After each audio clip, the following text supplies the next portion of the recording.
Hey everyone, this is Steve Wright with SCD Lifestyle, and you're listening to the SCD Lifestyle Solution Podcast number 4. Tonight on the phone we got Jordan Reasoner, my partner in crime, and Matt Robinson is joining us again from naturaldigestivehealing.com. So welcome guys, how's it going? Good. Awesome. All right, great. So before the call, we were kind of chatting, and we were thinking that based on last week, we'd kind of talk about our experiences on coming out of the intro diet and what it was like as we built into a more diverse SCD diet. Um, so let's start with Jordan this week. And Jordan, why don't you walk us through kind of after you know you were able to start holding your poops and everything was going good after the intro diet. What foods did you add first, and how did they affect you? Yeah, definitely. Well, the first thing that I did is I definitely got some fruit going. That was key for me. So that was the first thing I did is I whipped up some SCD legal apples and started going that route. In my experience, my big focus was I wanted to build a solid foundation of foods that I knew wouldn't bother me and grow from that. So I just tried to start one food at a time, really slowly. Um, so my first thing is I picked up some apples and peeled them and boiled them for about an hour and then pureed them. And they were an unbelievable, awesome experience. And I had a good reaction to them. But I was really careful and scared because I had had a little bit of success already. So I was feeling good. I could hold some poops. I knew I was improving, and I was so scared to lose that. I was so afraid to lose any progress that I was super cautious, probably over cautious. So really, I started out by just introducing the fruit. I started to have like a half cup at every meal for about 4 days just to make sure I was okay with everything. And the other thing I did is I started really varying how I made my meats. So like I pretty quickly started baking, and then I would just try to drain the grease off a little bit so that I didn't have to worry too much about fats bothering me in the beginning. Um, but really I was just trying to vary some of the ways I made my meats. I think one of the first things I did is I fired up the grill and grilled some burgers so I could get that grilled flavor. I was missing that really bad. Um, and I think I bought a steak and I sliced it up and kind of fried it up in a wok type thing, and then drained the grease off. But my priority was just try to change the flavor of my meats and get an apple going, and that was what I did the first week after I transitioned out of the intro diet. But it was pretty scary. I was really scared that I was going to step backwards, and I was really just tiptoeing at that point and just trying to feel things out. So So for all the listeners out there, can you explain why you were draining the fat off every time you were cooking? yeah, sure. Um, there's a lot of research out there that shows how beneficial fats are for our bodies and how much we need them to run our bodies efficiently, and they're actually really good for you. Over time on the diet, it's important that you actually have a good percentage of your diet be fats. And the big thing about in the beginning is, especially with my damage from celiac disease and my autoimmunity, my gallbladder and liver function and stomach acid, the whole digestion process wasn't functioning very well. And there's a lot of stuff that goes on there with different hormones like the CCK hormone and different pH levels, and it's pretty complicated. But basically, it's really tough in the beginning when you have damaged intestines to break down fats and absorb them properly. So they can cause a lot of problems and cause a lot of gut irritation and cause some diarrhea and gas to remain in the beginning. So at that point, I was just trying to drain off a lot of the grease just to cut the fat down in the first 30 days of healing on the diet. And then after that, the biggest thing is getting digestive enzymes in your body, and that'll really help break down those fats. So like I used the digestive enzyme Prozyme from GI Pro Health, which we know and love. I always recommend their high-quality SCD legal products, but um, that just made the biggest difference. Is if you can get digestive enzymes in your system to help break down those fats, have at them. Bring in some oils, bring in some grease, enjoy it. But in the initial first week or two on the diet, it's helpful to cut back on those just a little bit to get the results you're looking for. Awesome. Cool. Well, Matt, I think I took a similar approach to the way Jordan did it, and I can talk a little bit about mine in a bit, but let's, I know you did it a little bit differently, and you might have some more insights for people out there. So how did you attack transitioning out of the intro diet, and, what foods did you add right away? That's a good question. I am different than you guys. I think first for people to know, I didn't heal nearly as fast as what Jordan was talking about. At the end of the intro diet, I was still not able to hold a bowel movement. But I was starting to see a decrease in the amount of pain, of cramping, of times I went to the bathroom. But I don't want people to listen and think they're all going to see as much success as Jordan did in the first week. That's a great point, Matt. Thank you. That's not always the case. Yeah. So I'm a food glutton, and as an athlete, I'm used to eating as much as I want whenever I want. So the intro diet was really hard for me, and when I got off the intro diet, I was like, woohoo! All this stuff is free for the picking. As long as I can handle it, I can eat it. So I started, like Jordan did, with apples.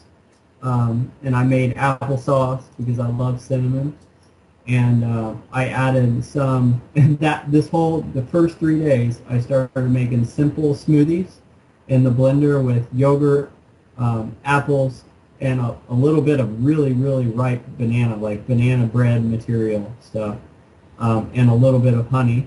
And then I added cooked spinach and cooked mushrooms that week. So after the first week on the diet, I couldn't handle the lack of variety. I was sweating chicken, like I told you guys last week. And that served me okay for the first few weeks, while I couldn't tell what was going on with me because I was still pretty symptomatic. But as things started to get better, that sort of way of adding multiple foods at a time didn't do me as well. We can talk about that as we go on. But just starting out of the diet, I added 5 or 6 new foods in that first week or two because I mentally needed the variety. And some of them hurt me, and I had to go back and go, crap, which one was it? And eliminate them all for a couple days, and then go back one by one. So it was like 2 steps forward, 1 step back for me in that first 2 months. Did it take you the 2 months before you were really feeling kind of feeling the point where you could kind of had a little bit more control of your bowels, and when you were going and you saw a big change in symptoms, or did it take longer than that? It took, so when I started the diet, I was going on average 12 times a day. And then by the end of the first month, I was going on average maybe 5 to 6 times a day, which is a big difference. Yeah. And by the end of 2 months, I was down below 6 times. And by the end of 3 months, I had sort of plateaued at 3 to 4 times a day. But sometimes at the end of 3 months, sometimes I could hold it, and sometimes I couldn't, depending on what kind of new foods I had added in a craving frenzy. So, okay. Yeah. That my ad hoc way of adding foods was not as systematic as you guys was, and it probably prolonged my healing time, but at the same time, it satisfied my mental need for variety and helped me stay on the diet. So I don't know which one I like better. Does that make sense? Yeah, no, I could totally jive with that. Definitely there's, we've talked about it several times before. We got into it a little bit last week, but the SCD diet is yeah, and Jordan and I usually feel that it's just as much psychological as it is, a physical change. So, dealing with that monotony of eating a very limited diet compared to what you used to eat, and definitely removing a lot of fruits and getting not as much sugars or not as much fats, and in Jordan's case, can definitely play havoc on brain chemicals when you make a change that fast. So I think that definitely makes sense. Did you ever do anything special with your meats at all, or did you just kind of hopped right into those as well? We, like I said last week, we were pretty good cooks when we started. It sounds like you guys started from scratch, but we were already able to cook all kinds of things and brainstorm on ideas. So variety with meats wasn't necessarily a problem. We used some of the basic SCD-friendly spices, and my favorite thing to do is roast a chicken with a dry spice rub that we make with onions and garlic and carrots, and then you pull the onions and garlic and carrots out of the roasting pan afterwards, and they're already so soft that you can't even fork them, because they fall apart. So everything's SCD friendly that way. Hamburgers, I'll echo Jordan's need for grilled hamburgers. I love grilled hamburgers. But my dad makes an SCD-friendly version of Emerald's Essence spice Okay. that I use. And at first it irritated me because it has some cayenne pepper in it. But over the months, I've been able to tolerate it better and better. So we varied it by not cooking it differently per se, but by spicing it differently. Okay. Yeah. Cool.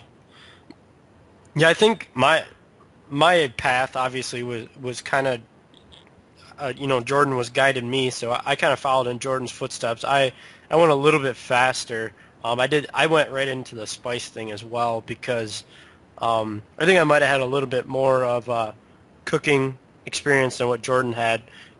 So I was already had a pretty big spice collection, and yeah, I've always been fascinated with the different spices and their natural properties. So I was already big into using, like I think I said last week, but cinnamon and garlic was.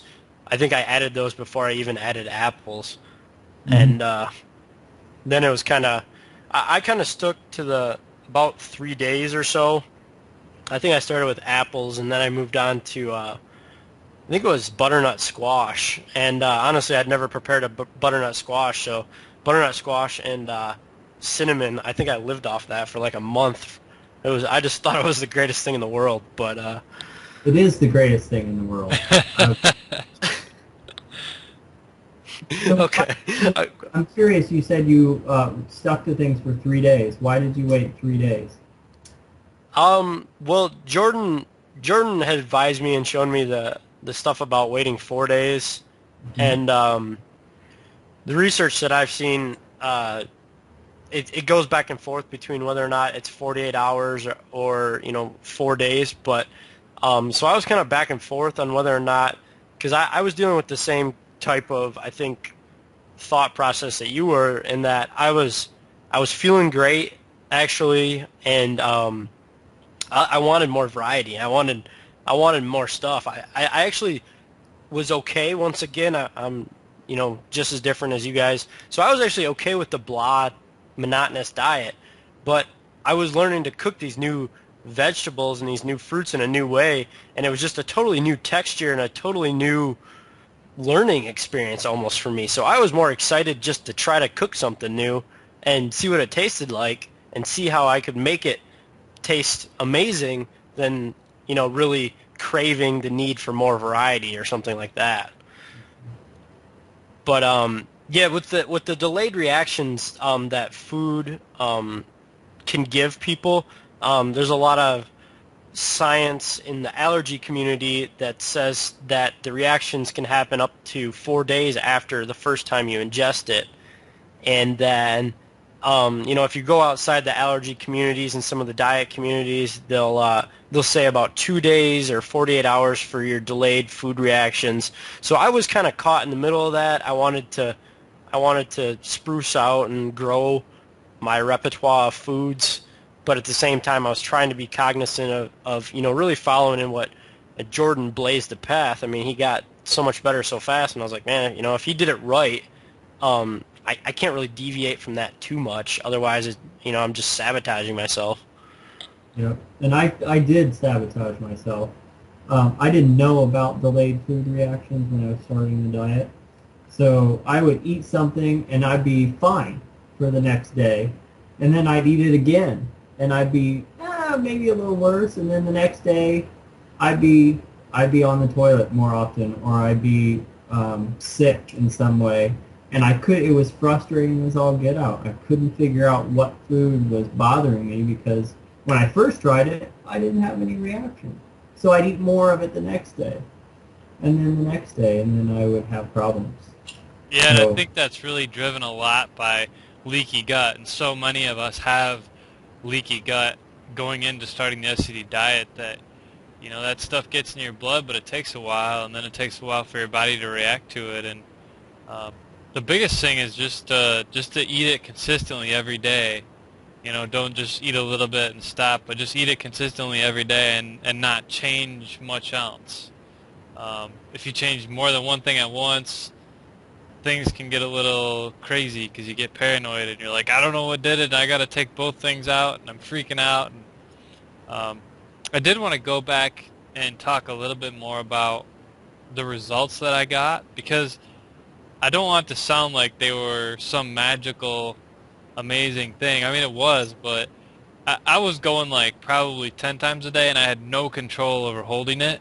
And it was just complete undigested food. I mean, like 3 hours after I ate it, it was just like I ate it. And so Sorry. there was a whole bad experience with, I don't know if you guys know what craisins are, but I was eating these craisins every day at 10 o'clock, and then every day at 2 o'clock, these things came out, and I was convinced they were liver flukes for a while when I was first doing some research on this stuff, and then I realized that the first time I didn't eat craisins, it didn't happen. And then I realized that they were just undigested craisins. But anyways, so the idea my results is it dramatically cut down. I think I was like down to 2 or 3 movements a day, and they were just more solid, and they had so much less urgency. And the urgency is what was really messing with my psychological part of my life, just the fear and like being chained to a bathroom and stuff. So the dramatic results I had was when the urgency left, I was able to sort of live a normal life again right away. And then over the next 2 years, I've made it so I get more and more perfect bowel movements all the time, but it was down to like 2 or 3 a day, and they were just finally formed. I was finally digesting some food, and my psychology transitioning out of the diet was just so based on fear. Like uh, that little improvement that I got every day, I was so scared of losing it that Steve will tell you, like, he leapfrogged me on the diet, like in terms of if you look at the free download we have of the phases of the diet and how you can kind of systematically introduce foods that are easier to digest first, and if you follow that, I mean, Steve was like leapfrogging me in phases. I mean, he was at like phase 3 already, and I was just hanging back at phase 2. Like, I feel good. I don't want to change anything. I'm all right. Don't worry about me. I'm cool. I'm just feeling good in my little bubble here, and so I was really, really conservative because I was scared to death that I was going to go back to that person I was, 3 weeks ago, which was a bad, bad person. So it's really unique how we all have different psychological and emotional responses as we transition out of the intro diet. Yeah, no, that's definitely. I think that's the coolest thing about getting on this phone and jiving about this stuff. Is the different perspectives we can bring. I kind of wanted to go a little bit more, Jordan, on what you're talking about, and what we were jiving on a little bit before that about introducing a food and the delayed food reactions. Um, so what I guess to sum up what we were saying, and Matt, you might have more to add on this, so jump in here. But what we kind of advocate is you pick a new food. So say apples. I think that's what all three of us started with. Was our first food was apples, and you start eating that. Maybe a quarter cup or a half cup throughout the day on the first day, and then you kind of stay at that same amount for the next 3 to 4 days, and you don't add any more variables, just the apples. And what will happen is you'll either there's several things happening at once there. You're going to build up the ability to digest that food. At the same time, you might develop a reaction to that food. But the key is to keep it the same, relatively the same quantity for a bit of sustained time where there's no other, if you do get sick on the second day or the fourth day, you'll still know that the only thing that's changed is the apples or, X food that you added. So I just wanted to bring that back up. And I also wanted to add that I'm not sure if Matt, if you did this, but I know Jordan and I were, I was pretty fanatical about doing it for the first, every time I started a new food, I peeled and I de-seeded and I pureed it. And so I was just curious, Matt, did you ever do that? I de-seeded for sure, Okay. and I peeled also, but I didn't necessarily puree because I like to enjoy my food, so chewing it is part of the pleasure. Yeah. So I'd cook it till it was soft, so soft that it made my wife sick to look at it. I left carrots in their original form. I left apples, well, they were peeled and cored and cut, but I left them the way they were, and I would enjoy them that way. And I didn't have any problems with that. So Okay. Yeah, and it sounds it like, probably does make it easier, but I just didn't do it. yeah, and it sounds like I think I'm a pretty firm believer that as long as you're cooking it to, it kind of sounds like the point where you were cooking it where the fork just kind of like you can't even hold it on the fork. It's pretty close to pureeing. So Yeah, right. It might as well be puree. um so I guess as we're all kind of getting ramped up and adding foods in, like Matt, you were saying you were hopping back and forth and adding a lot of foods. If you had to go back and do it again, what I'm guessing you would still want to add several foods. Maybe is there a different food you would choose first that you maybe think is easier to digest this time, or would you do a different mixture of fruits or vegetables, or is there any way you'd change it up if you did it again? Yeah, if I had to do it over again, I wouldn't start with apples because of their high fructose content. They're one of the higher fructose content fruits. So it's when things are going through so fast, fructose malabsorption is a problem. So I would have actually started with another couple of vegetables. I think those are safer than starting with a fruit. But then, I mean, that saying, I was having massive sugar cravings, which is why I added and started doing smoothies as my first thing, because it gave me a little taste of sweet, and I felt sort of justified because I've just gone through this experience of the 5 days or 4 days on the diet, on the intro diet. So I would add like really well cooked spinach and really well cooked mushrooms first is what I would have done differently. Um, Okay.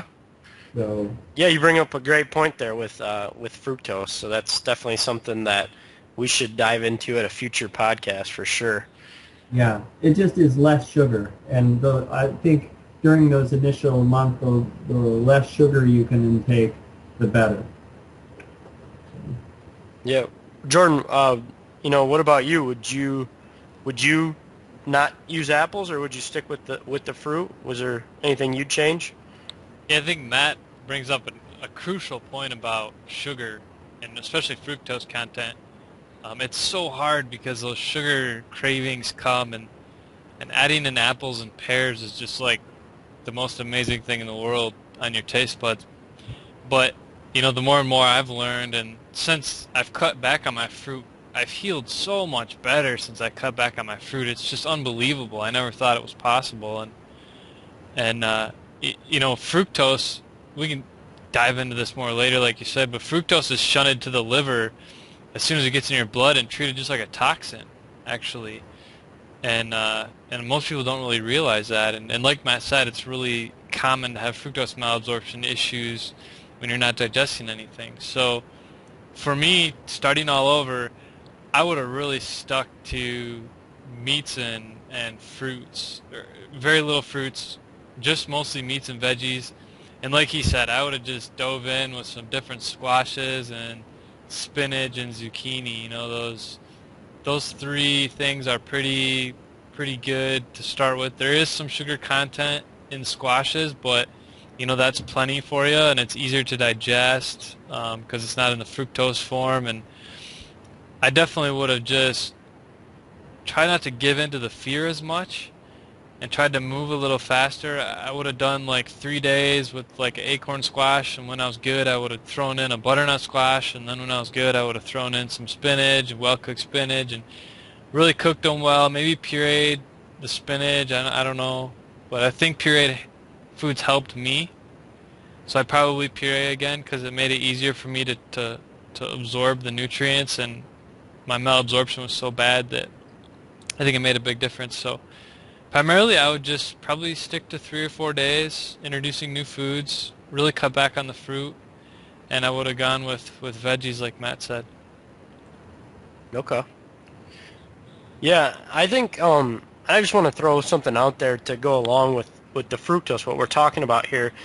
It's important that anybody who's starting the diet, when you start peeling and de-seeding fruits and you cook them to the point where the fork goes through them, and or you even puree them, a cup of that amount of apples or pears is not the equivalent to one apple or pear nutrition-wise. Like I don't know what the equivalent is, but I know it's way more than one. Probably in the magnitude of at least two, maybe three. So if you start doing that at every meal, it's like the same as eating 2 apples at every meal. And so you wouldn't do that normally. So it's just something to be cognizant of when you start the diet. That keep the fruit in moderation. And when I think about if I did it differently, I would still puree stuff. I would still cook, de-seed, and puree it. I just think that I think it is a good benefit in the beginning, at least the first month, to really absorbing stuff. And I don't necessarily think you need to do it every time you eat it, but maybe the first time you try something. Because the other thing I think that for me, it gave me a new appreciation for some foods. Because once you go back and you eat it in a pureed form, and then you eat it whole again, it's like or cubed up or something. It's like a totally different experience. So I think that's just kind of a cool growing your personal boundary when you try it again. And if you are looking at the fruits and the veggies and you're not sure, you think you need something that's a little sugary, I gotta go with my butternut squash and cinnamon, man. I thought that tasted better than applesauce or pear sauce. So I'm a big fan of that still to this day. I agree. You know what I did for Thanksgiving? I started the diet, and my first family gathering was Thanksgiving, so I pureed a bunch of butternut and acorn squash with a little bit of butter, cinnamon, and by then I'd been on the diet 3 months, so I added some honey to it. Yeah. And some nutmeg, so the pumpkin pie spice mix with butter and honey, and it was fantastic. It beats sweet potatoes by a mile. Yeah, I might go make some of that tonight. Yeah, it's really good. Well, great. Let's let's kind of try to wrap this up. Let's kind of do a little roundtable here. Jordan, why don't we start with you? Somebody's been listening to these podcasts. They're at this point. They're getting ready to transition out of the intro diet. Give them a 3-minute prep talk. I think the key is to build a foundation of foods that you know are going to treat you well and help you heal. So take your time and start with veggies, like we just talked about. Get the veggies going, get some cinnamon going, get some spice going.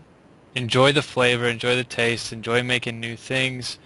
Be excited about it because this is really fun when you get to introduce a new food and cook it different ways and just really have that experience.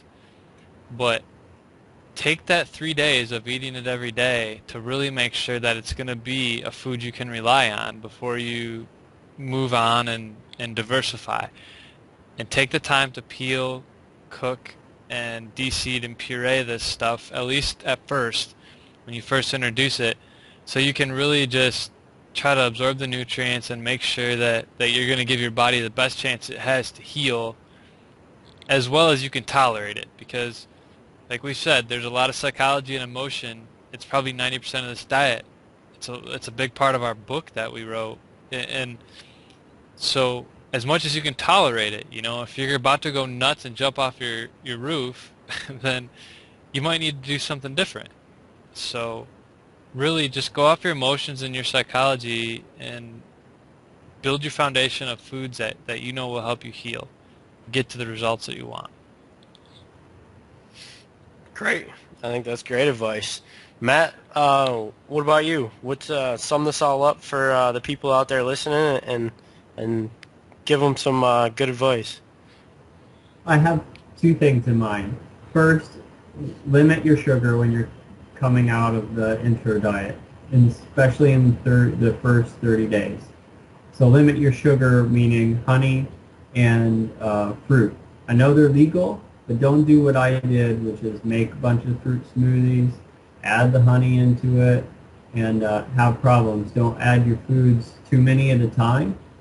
And I would heed what Jordan and Steve said about the 3 to 4 day window with new foods, because I had problems adding too many foods too quickly and then having to go back and take them all out and try and weed through what was going on. And it just, it created a lot of headaches for me, and probably, though I don't know for sure, probably prolonged some of my symptoms. So limit your sugar and then add the foods one at a time, even if it's painful. Add them one at a time so that you can control the variables. It's great advice. I resonate with all of it. I think the only thing that I wanted to add is just going back to the psychological aspect of doing it. Just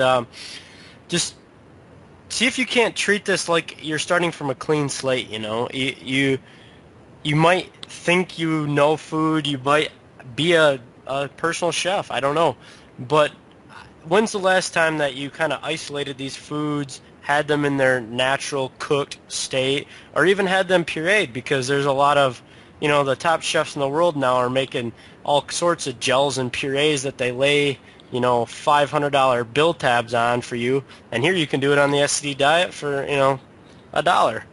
But just see if you can't have a little fun with it. I mean, yeah, there's some downsides, but if you can focus on the upside here, you are going to be trying new foods maybe you haven't tried in a while, and you're going to be experiencing them with maybe different spice mixtures like we were talking about with the cinnamon, the nutmeg, or in different forms like the pureed form or the chunked or cubed form, peeled and de-seeded, etc., etc. So see if you can't, feel the different textures in your mouth and get to know the different foods, because later on as you get down the line, then you can bring those textures back out later as you become a more evolved cook, and I think it'll make it more well-rounded. And then the last thing I just wanted to mention was that, if you're a little overwhelmed about kind of what we're talking about here, or you resonate with what Jordan and I were talking about, and Matt, as far as how you add the foods and peeling and de-seeding and pureeing stuff, I just want to make the point and a little plug here that's all laid out step by step in our book. We have diet plans for the first 3 weeks on the diet, where we walk you through adding one food at a time, day by day, how to cook it, picture by picture. So there is a resource out there if if you think that's a sticking point for you. So don't let it be. You can do it. And I did want to throw out another plug there. You know, we've had Matt Robinson on the line tonight, and he has a blog over at naturaldigestivehealing.com/blog. So please go check that out. And if you wanted to get a look at what's inside of our book, you can go to sclifestylebook.com. But all right, guys, I just want to thank you, and I hope everybody enjoyed our SC Lifestyle Solution podcast number 4. And have a good night.